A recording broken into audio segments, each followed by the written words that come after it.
As I always say at the start of the videos, this has been provided to me free of charge, so I'm doing an unboxing and review of this camera. I'm not paid to do the review, but I have been provided the product. So this is the MC2 Muson action camera, and I'm kind of quite excited to take a look at this because this is clearly a sort of competitor to your GoPro and also your kind of Yi action camera.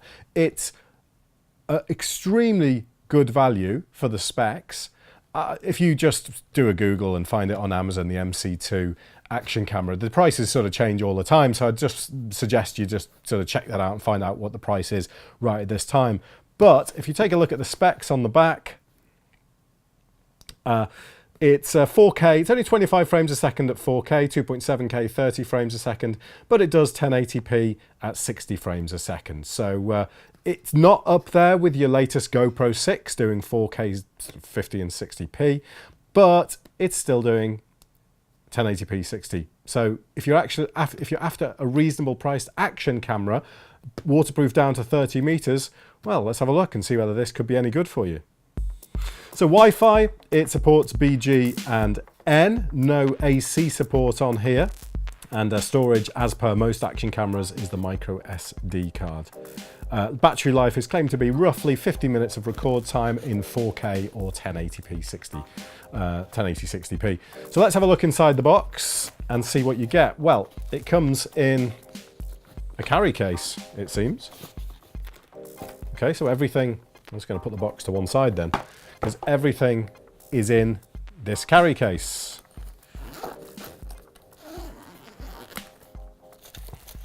Let's have a look in here. A little bit messy inside, lots of bits and pieces. And here is the oh so familiar looking housing that you get with these type of cameras. There really isn't huge differences between these and the GoPro housings. But there's the camera itself already within its housing, and it's on its mount point here, which then will attach to a number of other mount points. So let's see what else we get in the box. We've got two circular sticker mount points. They're both flat. And we've got a little tripod mount there. Another tripod mount. And this is just your sort of standard angle. I'm not going to take these out of the boxes for now, but this is your standard angled one.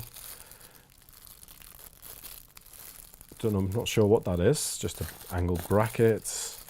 It does say it comes with a handlebar mount. Oh, okay, so this is just a quick. This is a quick one. I'm going to take this one out just to show you this. This is a very sort of quick way of mounting the camera. You can just chuck it in there when you don't need the waterproof casing. So it comes with a number of different, okay, so a basic, is that a basic remote control? I think it is. Nice. And this is the battery charger. Very simple battery charger, micro USB. So it will be, you can charge this from any kind of, I presume any power bank, or just sort of standard USB charger. And then the battery itself here, quite a small battery, 1050 milliamp hour, lithium ion or lithium ion cell. And then in the top we've got a little bit more stuff. So there really is loads of stuff in here. A little clip and another spare door for the back. And here's your handlebar mount. Again, I'll take that one out because a lot of people might be interested in that. I think that's your handlebar mount. So yeah, okay, that's kind of quite flexible. You can fit that around your handlebars and mount your camera straight to that. There's loads of stuff in here, isn't there? A couple of different straps for it. And again, not too sure what that is. Is that a Velcro strap? I'll open that for you because it's a bit of an interesting one. It's like a Velcro strap to put it around your... Yeah, so that's a Velcro strap. I'm assuming that's to be able, so you can sort of strap it to yourself or just you know, firm up some of the fittings that you've already got, and a USB cable. And then, of course, your cleaning cloth and a couple of ties, a couple of cable ties. It really comes with everything, doesn't it? And the manual itself. Okay, so here's exactly what you get in this big pile to the left here. If you want to take a read of that, pause the video there. And let's get into the camera itself. Yeah, so sorry about the sort of just massive plastic bags there. It really does come with quite a lot of stuff. So I hope that image at the end there was useful for you to see exactly what it does come with. So I'm going to take the camera out of the housing, and it does, all this, as I mentioned, just does feel very, very similar to the GoPro. The camera itself looks kind of similar. Very similar style. The lens, I'll just take this lens cap off. So I've put all the rest of the stuff to one side now and just going to focus on the camera itself. I realized that the remote control, this is a 2.4 gig remote control, doesn't need wireless to be on the camera, and it works just purely to take a picture and to take a video. And then I realized that that's what the Velcro strap is for, so you can put that on your wrist. And it switches modes automatically, so the camera doesn't have to be in a particular mode. It'll switch to camera mode and take a picture, and then switch back to video mode as soon as you press that. And this is a spare battery. Good. Nice. Let's turn the camera on. This isn't not a touch screen. It's just a screen. So I'm just going to turn it on now. And yeah, so there is no touchscreen operation on this. It's all operated from the top button, the button on the front, so the power button, and these two buttons on the side to move up and down through the menu. You can see this is the main video screen, and it's very similar in operation to other action cams in that you press the mode button and it cycles between video mode, photo mode, multiple pictures at once, so burst mode, and then we have timer mode, and then we have the option to go into the settings. And to go into settings, just press the top button, and here we have our main settings. I'll run through these quickly. I don't want to spend too much time on these because they're kind of quite similar from one camera to another. Video resolution, well, we have our options: 1060p, 1080 30p, sorry, 1080 60p, 1080 30p, 4K 25p, 2.7K 30p, and 720p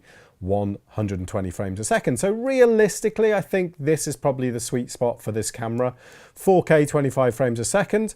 It's nice, but on an action cam, I think the higher frame rate really does count for something. So moving back out of that, you can move up to, you can move down, sorry, you can go back with the button on the front. It's a bit awkward. Looping video, I think this allows you to take a card's worth and then just have it re-record again and again and again. Could be used for dash cam stuff. Timestamp, whether you want to timestamp on the videos. The exposure, it does have options around exposure compensation, so you can take it down anything up to 2 stops, actually. That's quite a lot. So a lot of the time cameras will only go down 1 stop, but you can take it right down and anything up to 2 stops or anything up 2 stops. That's the exposure compensation setting. I'm just going to set that normal. I normally set stuff around -0.3 or -0.7 just to trim off those highlights on stuff, but I'm not going to worry too much about that for now. Moving down through the menu, photo resolutions. Now they start at 4608 2592. Now I don't know if that's the resolution of the sensor because this could have a higher resolution sensor in it, but just purely not have the CPU power to be able to do kind of high frame rate 4K stuff. So it may have the suitable sensor to do that, and hopefully this isn't upscaled. So 4608 2592, 3760 2120, and let's just go quick. And that's your lot on photo resolutions. Then you've got burst mode options, how many you want to take at once, and that can go up to, I'm just trying to figure out how to change that actually. How do I change? What, 3 photos? Oh, is it just a question of on or off? It doesn't seem to give me any option to change that at all. Okay, fine, moving on. Time lapse, how often you take a pic. Every up to 60 seconds, from 2 seconds to 60 seconds. Continuous lapse on or off. Power frequency you can change from 50 to 60 or auto, but it doesn't change the options available in the video resolution. So I tried changing this to, well, it is on 50 actually at the moment, but it still doesn't give me 50p options versus 60p options in the video settings. Language, well, there's a standard language. So date and time I've already set. Sound indicators, you can turn the shutter noise on and off. I've turned the beep off because I find it incredibly annoying. And saying that your camera's upside down and recording video the other way around. Screensaver. Oh, okay, so how quickly the screen goes off, of course. You don't want that on all the time when you're not looking at it or when you're riding or doing whatever you're doing. Power saver mode can come on after a certain amount of time. Format options, reset, and version. So there we go. They're the entire menu settings. Oh, you can go up to the top here and press that, and that exits out back into the main window. Around the side of the camera, we have the micro SD slot, and I've just destroyed our house looking for this 32 gig micro SD card that I knew that I had but couldn't find. So I've just completely trashed the place looking for it. I hate it when I can't find stuff like that. So that I've put a 32 gig in here. The manual says you can put 16 or 32 and it must be a class 10 or higher. I don't know whether you could put any more than that. I haven't got anything higher than a 32 in a micro SD, but I don't know, that's what it states, 16 or 32, so we'll go with that. You can take HDMI, a mini HDMI feed out of here. I don't know whether that's clean or not, but it does have the option to take that out. And there around the front of the camera, and then you've got your microphone there, battery compartment there with a bit of a heat. You can see the light from the screen coming through there. That's a sort of presumably just an area to let heat out, and the light on top. And that's all there is to it. But I'll just give you an example of how the remote works, because I find this really sort of nice, really, really simple to use. This is just a nicely made chunk of plastic, really. So if I want to take a picture, done. And then it's in photo mode now, you notice. But if I want to go back to shooting a video, just press video. And there we go. That's now shooting a video. And you can see that it's, I don't know, is that putting a timestamp on the video? Not sure yet. As far as playback's concerned, you can do that as well. It's fairly limited, but you can use the button on the right here, this up button, and that takes you into the playback mode, and then you can either select playing back videos or playing back your photos. I'm just going to go into the videos quickly. And I haven't really recorded much on here, but I can go up and down through them, 7 of 8, 6 of 8. So let's play this one. I did a quick little section just on the camera a moment ago. I've realised this is the speaker, by the way, which doesn't sound great. Let me just hold that to my lav. Doing something outside, I suppose. Yeah, so the speaker doesn't sound amazing, but you know, you can hear that there's audio on it, and that's probably good enough in this case. So you can just use the button at the top to pause it and play, and then you can use these to go fast forward or rewind, and then you can just exit out by pressing that one, and I think just holding it down for a second. Let me just stop it and exit out, and then that takes you back to video mode. So that's the playback mode. What I want to do now is try connecting it to my mobile phone. So I think this is the app that I need. This is the Easy iCam app. I imagine this is used for quite a few different types of cameras using similar chipsets and stuff. But this is the app that I need, and I'm just installing that now on my iPhone. It is, of course, available for Android as well. Now it says press the down button to turn the Wi-Fi on. It gives me no indication at all that the Wi-Fi is on. Waiting for Wi-Fi connection. Okay, good. That has. Let me see on my phone now if I can find the Wi-Fi, which should be iCam W9R. So go and have a look in here. iCam MC2. I imagine that's probably it. And it says the password is just 1, 2, 3, 4, 5, 6, 7, 8, 9, 10. So I'm just going to enter 1, 2, 3, 4, 5, 6, 7, 8, 9, 0. Join. Okay, yep, that's definitely worked. So that's now connected, and the camera confirms that, saying Wi-Fi connection ready. There's no visual sort of blue light telling me that there's Wi-Fi on or any kind of other light, but it definitely is working there, so that's good. So now I'll just go to the app that I just installed on here. I've never used this before. So let me connect.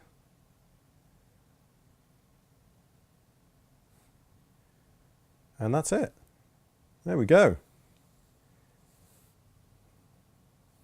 So there's the Shogun recording me, and there's the camera. This is a bit tricky. So yeah, it's that simple. No major codes to add in or anything like that. It's pretty straightforward. And let's have a look at what you can actually control from the app there. I'm just going to hold that there like that. And let's see what we can control. So let's go into settings, upside down power frequency. Those are just those two things in settings. And that's our playback of what we've already recorded. And that's obviously the record button, auto white balance, or you can change to different types of white balance there. Resolutions, but no option in resolution there. No option in resolution to set it to 4K, strangely enough. Oh, is that because I'm on 4K at the moment? So let's try changing it to 1080 60p on the camera. Has that done it? I don't know. Now is there an option to change it? No, so there doesn't seem to be an option to change it to 4K. It's a bit weird. It gives me indication of my battery life there. And I'm just going to go back, and we can apparently do some video editing, and that's about it. But that's okay. I mean, it still connects very easily, and it gives you a nice view of your camera. We'll see whether this works in portrait mode as well, which it does. Great. So here we go. Not too much delay on that. Probably about a second. Yep, about a second delay.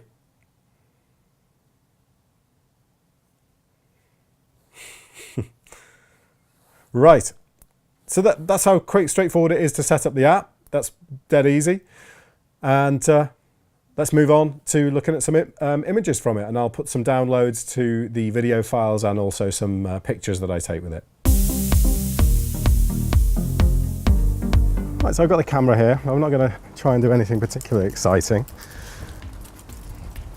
I'm just going to put it on the front of the car, but I'm going to put it actually outside of the windscreen, so you haven't got the kind of windscreen blocking it. I just want to get a picture straight from the camera itself, not from kind of through a tinted windscreen or through a kind of partially reflective windscreen or anything like that. It's not a bad day for it. I've had to cheat a bit because I've got the suction cup here from my GoPro, because the MC2 doesn't actually come with anything really to fit onto a car. This is a bit unusual. I thought it would come with something like that, considering how much stuff it actually comes with. But I'm just going to fit that straight onto the front of the bonnet. Just take a drive around the block. Good day, lots of bright sunshine. So I've just thrown it onto the front of the bonnet like that. You can see it just there. If I just zoom in, you can see that the image is still on. The remote control that comes with it is incredibly useful for that, because I'm obviously in the car and I can just start and stop it as I want, or take an image. I've just tested it works, and it's fine. So I'll just take a drive around, kind of down Park Street or something, and round past the boats and come back.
Now, while admittedly an action camera attached to a car is not the most demanding circumstances, it's still not a bad test for it today, purely because there's a lot of wind, there's a lot of tree movement, there's a lot of contrast, which means there's really dark skies with sunshine around me, there's a lot of bright spots, there's all the kind of things that really test the compression and the codecs on a camera. If it works and looks all right in these circumstances, then you can kind of bet it's going to look pretty good in any other circumstances as well.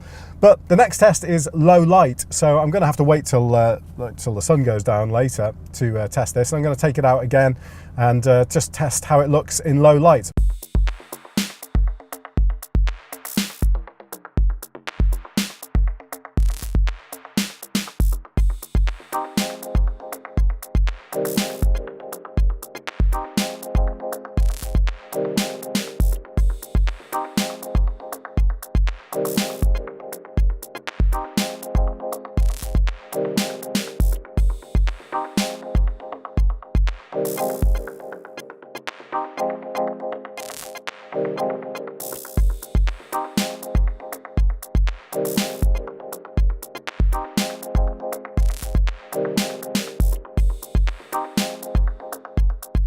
I've been using the MC2 for a couple of days now, and I want to share my findings with you. I want to start by summarising, so that if you don't want to watch all the sort of more chatty bit afterwards, you don't have to. The MC2 is always going to be compared to a GoPro. It looks the same as a GoPro. It fits the same accessories as a GoPro. It's an action cam like a GoPro. Everything about it is the same as a GoPro. So is it as good as a GoPro? No, it's not as good as a GoPro. The image quality on it isn't up to the standard of a GoPro, and for example, the bit rate on the codec is generally lower than a GoPro. The still images aren't as good as a GoPro. The functionality within it isn't as good. But it is incredible value for money. You are paying a sixth of the price for a product like this. It retails at £130. You can pick this up on Amazon in the links below, probably for about £60. So I would imagine that would be roughly $60 as well for our American viewers. I'm not going to obviously convert it into every currency, so sorry guys. But if you think that a GoPro of similar spec is costing you upwards of £300, this is incredible value for money. If you want a camera that creates good images, and don't get me wrong, the images are not bad in any way. If you want a camera that creates good images and you want to not be too worried about whether or not it's going to get broken, because if you break something that's £300-400 and you break something that's cost you £60, it's a big deal. But the images you're getting out of it are still going to be good. They're still going to capture the memories of that event. They're still going to allow you to check how your ride went or check how your snowboarding was or something like that. The battery life's good. It's a reliable product, and it isn't up to the specs and the kind of, I suppose, the higher end quality of the GoPro, but it is a fantastic camera for the money. That's my overall summary. So let's get back into a little bit more detail around the specifics. And I'm going to talk firstly about build quality. Build quality is great. The accessories are well constructed, the case is well constructed, the waterproof housing. I've got one concern about the waterproof housing, and that is the gasket itself is very flat. It's not sort of angled, whereas on GoPro ones and third-party ones, I've seen the gasket is sort of angled. So as you push it closed more, it becomes tighter.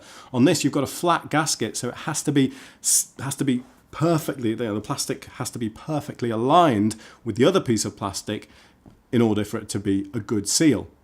But I don't think that will be a problem because it is pretty tight. It's not like it's a loose fitting or anything. It's just that a slight difference in design that I would have thought probably wouldn't benefit it. But the build quality of the product is great. It feels fantastic in the hand. It's got good weight to it. It's got a nice kind of rubber outside. Again, I don't want to just compare to its obvious competitor, but it feels exactly the same as a GoPro. The buttons feel solid. The responsiveness of everything is good. It feels great, in the hand, and there's no problem with it at all. So what about functionality? Well, you can't do as much with this camera as you can with other cameras. So you can't get sort of flat profiles. You can't make specific adjustments to the image itself. You know, what you get out of the camera is what you get. There are no options around kind of image quality. There are no options around sort of saturation levels. There are options around exposure compensation, which I mentioned in the when I was going through the menu settings there. But you know, you can probably see from those menu settings that it is a little more limited in options.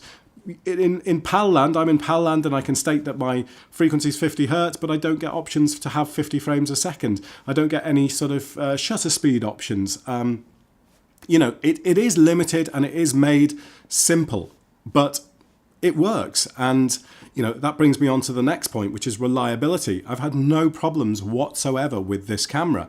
It's been reliable, it turns on, it records, it's recorded for long periods of time. And in fact, I did a video that the shots from nighttime, you can download below. I did a full kind of drive around Bristol at nighttime and did a commentary which I recorded separate audio for. If you want to download that, it's in the description below. I'm not quite sure why you would, but you can see an extended bit of nighttime footage from this camera. And it was sat on the roof of the car driving sort of 80 mile an hour down the motorway, and yeah, it's fine. You know, it just worked. I haven't had the software crash. I haven't had it done anything unexpected. No problems. Well, what about image quality? It all comes down to image quality, doesn't it? The bit rate on this camera is notably lower than competitors. I've noticed that the standard kind of bit rate at 1080 60p is roughly in the region of 22 to 35 megabits. A normal bit of footage on, for example, a GoPro would probably be in the region of 40 to 50 megabits per second. So the codec isn't capturing as much data, so you're going to get a reduction in quality as a result of that. Highlights, as you can see from the footage on screen now, so this was some footage I took over the weekend. It was a good day to do it, as I think I mentioned on the clips.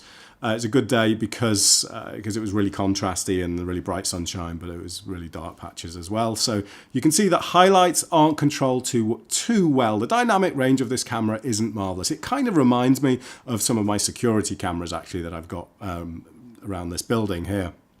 You know, the sort of... it's a lower price camera and you can see some of the traits of that.